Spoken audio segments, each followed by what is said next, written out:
Good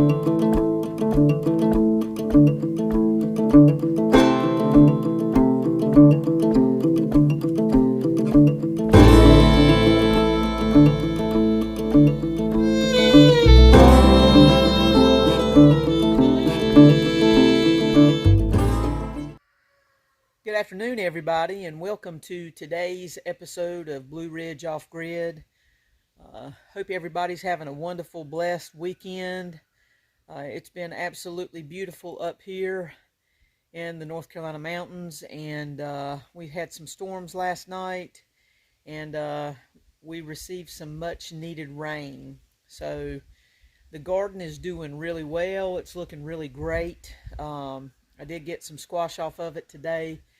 And I plan on frying that this week, flouring it and frying it up in a pan, and I'm going to eat every bit of it.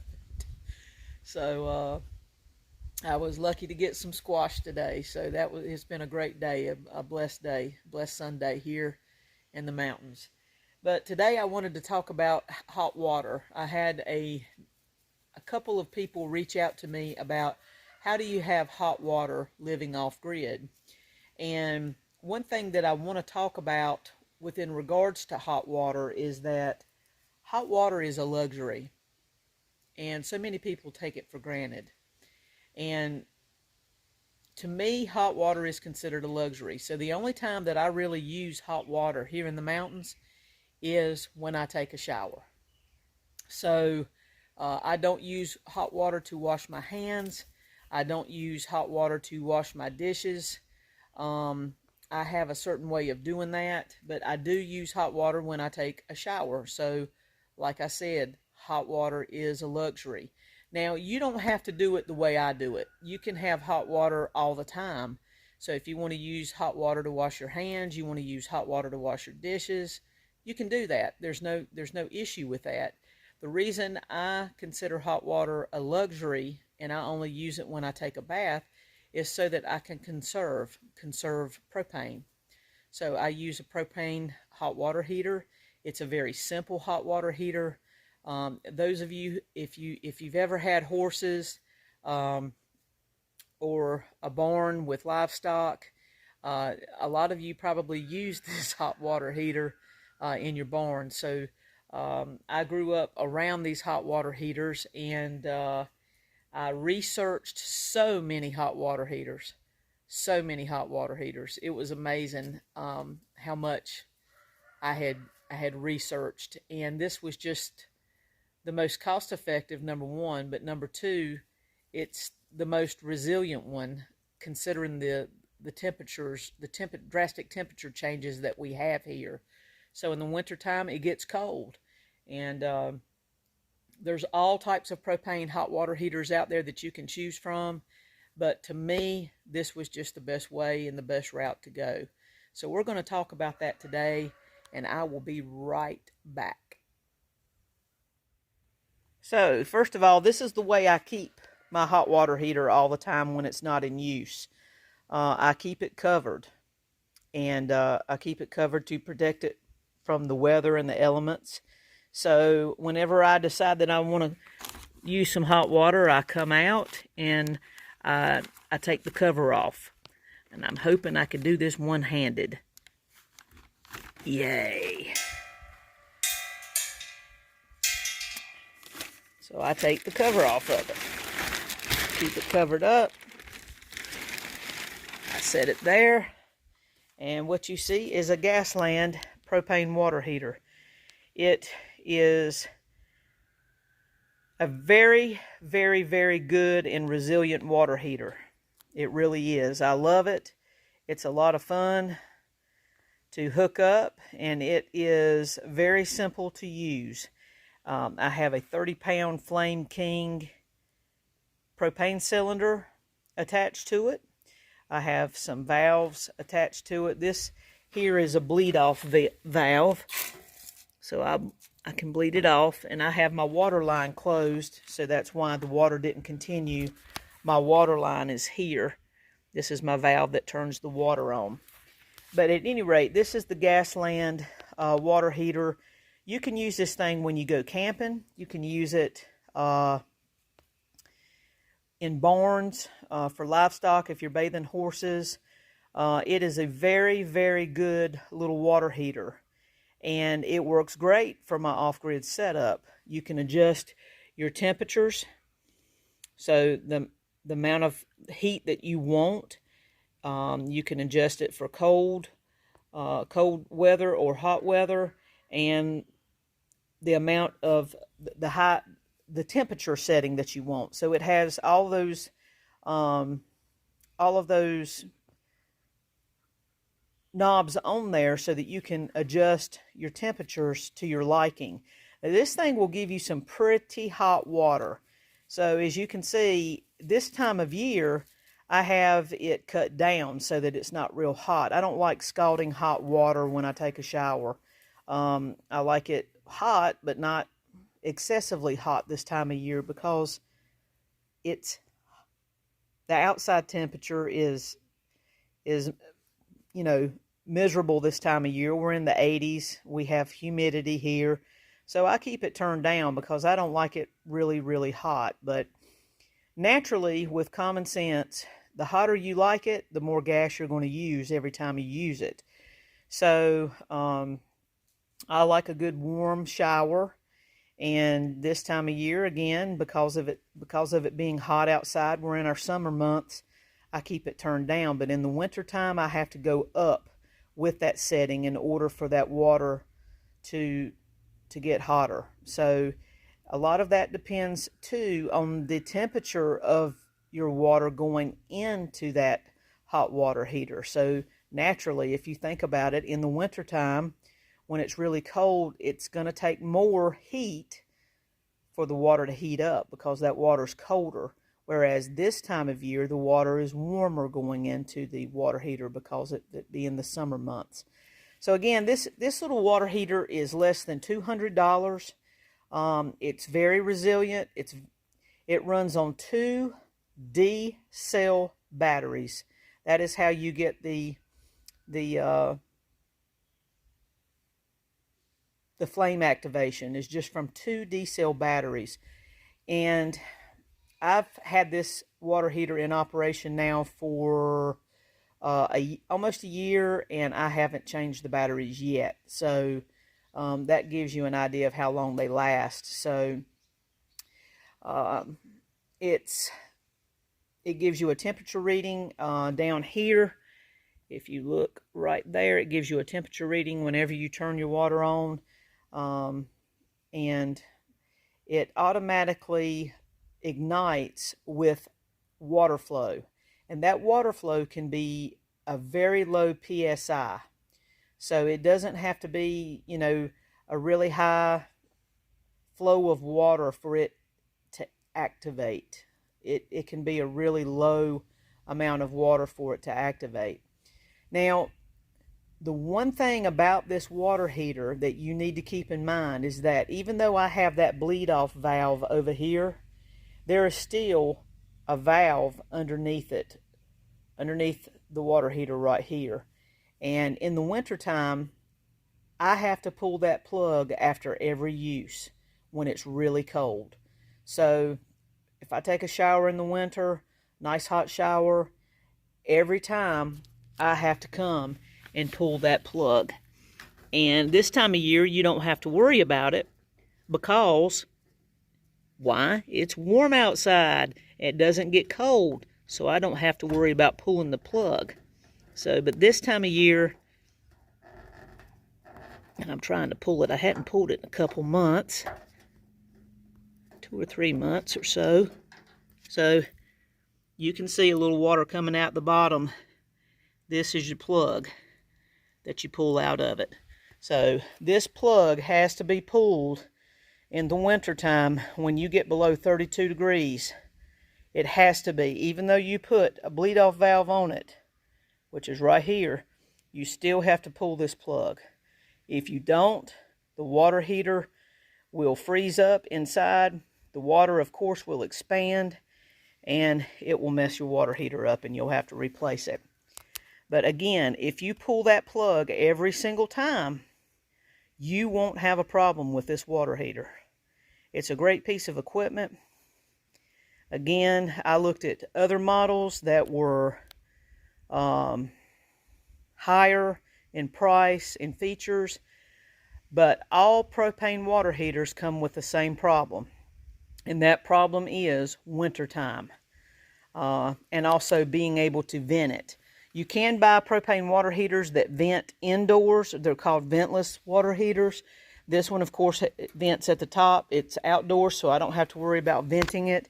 And I have it set away from my house. So I have it on a post, and I have it set away from my house. So just remember, Gasland water heater, resilient piece of equipment, does a wonderful job, gives you some excellent hot water.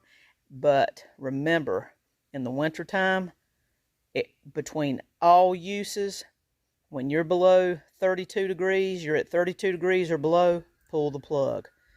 Pull the plug. If you don't, you'll be having to replace it. I promise you that. Just a little simple setup. Works great. And it's very cost efficient. And I know that some of you also asked me how long my 30-pound cylinder here lasts. I've been here a year. It will be a year full-time in November 8th. I will have been living off-grid full-time. Before that, I was coming only about 2 weeks at a time and staying and then going back to where I was living. And so far, I have only filled this tank up one time. It's a 30-pound cylinder. I filled it up one time, and it really didn't need filling when I took it. I just took it because I was curious to see how much I needed to put in it. So this will last you about a year, and I do shower every single day. So we'll talk about conserving propane and conserving water and other measures like that, how to conserve, because that is part of living off grid, is you have to learn how to conserve energy, and you have to learn how to conserve your water and things that you need. So we'll talk about that in a further video, in an upcoming video. But I wanted to go over this today real quick, give you an idea. It's a Gasland. It is a very cheap little water heater, less than 200 bucks. And again, the best piece of advice I can give you is make sure you pull the plug in the cold months. We will be right back. So before somebody asks, I'm going to explain to you why I keep it covered up. I cover it because that's the manufacturer's recommendation, to keep the unit covered when not in use. Now, you wouldn't want to keep it covered when it is in use, because the vent at the top of that hot water heater vents hot air. So it's pretty significant amount of heat that comes out that little vent at the top of the hot water heater. So, but during use, it's uncovered. When not in use, it's covered up, and that is by manufacturer recommendation. It'll help mitigate the life expectancy of that hot water heater. It just keeps the rain from getting down in it, rusting components, or the elements of ice or anything like that during the winter time. So just keep it covered up, and the thing will last you no telling how long. Like I said, it looks great still. It operates efficiently. It's a great little water heater. It's easy to plumb in.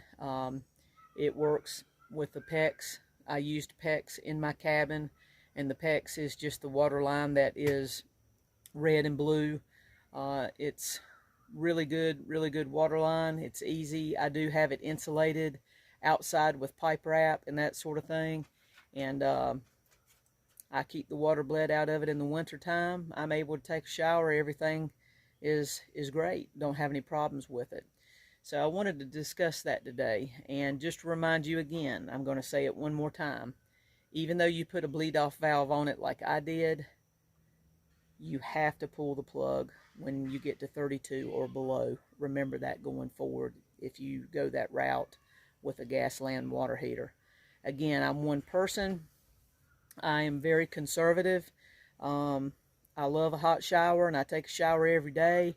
And that gas tank will probably, from what I have researched so far and from my experience so far living here off grid is that propane tank 30-pound cylinder is going to last me about a year, close to a year. So that's really good efficiency. And it costs me right now to fill that 30-pound cylinder up, it costs me about $20. And that's it. That's a huge cost savings. So I wanted to go over that today. I hope that gave you a good idea of how we have hot water here at Blue Ridge Off Grid. Both of our units have the same water heater. They're both hooked up pretty much the same. And my partners in crime, they like hot water the same way I do. And they use theirs when they're in their cabin. They use theirs for washing dishes. They use their hot water for taking showers and such. And I'm a bit more conservative. So again, hot water to me is a luxury. And I only use it when I take a shower. The rest of the time I don't. So I really don't miss it when I wash my hands, and I really don't miss it when I wash my dishes either. So it's just a way that I make my propane last longer, and I become more efficient in my off-grid paradise up here. So I wanted to go over that today. I hope you guys are doing well. It's clouding up like we're going to get another storm. We probably will. We've been having them in the evenings here, and it's been pretty humid here as well. It's not too bad this evening. We have a nice breeze. So I hope all of you are staying cool. I hope you're preparing for what could happen or what may happen. I hope you're all researching generators and off-grid and off-grid alternatives, I will say, just in case, because you never know. I'm going to take you to the garden and show you the garden real quick too before we end it. Be right back. So as I said, I got some squash off the vines today. We went through a little dry spell up here, and it hurt my beans just a little bit, but they're starting to bloom, so I'm starting to get some green beans. And now that we've had all this rain, this stuff is really starting to grow, including the corn. So we've already gotten some squash off. We've got some cucumbers coming out, and I'm eyeing another squash right here. I'm going to show it to you. It won't be long until that one goes in the frying pan. So that one's going to be going in the frying pan soon. So at any rate, I wanted to give you an idea of how everything was looking. It's looking healthy, and I can't get out there and work in it right now because it's, as you can see, it's too wet. So at any rate, we'll be right back. So we appreciate you visiting us today for this episode of Blue Ridge Off Grid. Again, it's starting to look like it's going to storm, like we might have some storms this evening, and but it is a lot cooler out here than it has been, so it's a nice evening so far. If you would, please give us a thumbs up, like, share, and subscribe. We greatly appreciate your presence here, and we hope that we're giving you some information that you can utilize going forward, whether you live on the grid or off the grid. It's always good to be prepared just in case you don't have the luxury of that power line supplying you with the energy that you need. You always need to be prepared just in case. That's what this channel's for. Although we are totally 100% off grid here, and we will stay that way, we realize that most people do not live in that capacity and can't.